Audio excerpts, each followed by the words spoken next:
Hi, I'm Nick Regine, the professor of crystal. Welcome to this demonstration on soldering.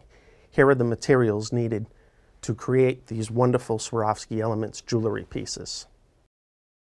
I have some black carbon sand, a pair of safety glasses, a pair of tweezers, a piece of J-board, a butane torch, coil solder, along with some pellet solder, some stainless steel post to attach to a pair of earrings. I have some flux.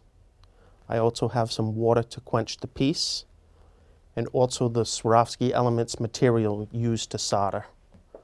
Okay, the first thing that we need to do is to pre-soak the J-board. I have some water inside of a spray bottle. I'm doing this just so that the J-board won't burn. Next thing I'm going to do is to take a piece of Swarovski Elements cup chain, press it down into the J-board, and create a cavity to hold the cup chain. Then I'm going to grab a piece of solder that's in a pellet shape. I put it into the flux. I'm going to grab a post. I'm turning on my torch.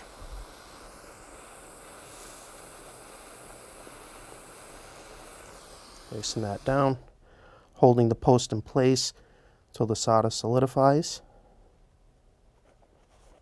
Then I'm going to bring it over to the water. I'm going to quench the piece off. And I've created an earring just by soldering on a post onto the cup chain. If you'd like more information, please watch our full-length episode on soldering. Again, I'm Nick Regine, the professor of crystal, answering all your crystal application questions. We look forward to bringing you new episodes featuring fun, creative, and easy ways to use Swarovski Elements. Remember to visit our website at www.createyourstyle.com, and please share your designs on our Facebook fan page and follow us on Pinterest. We also welcome your postings, comments, and questions.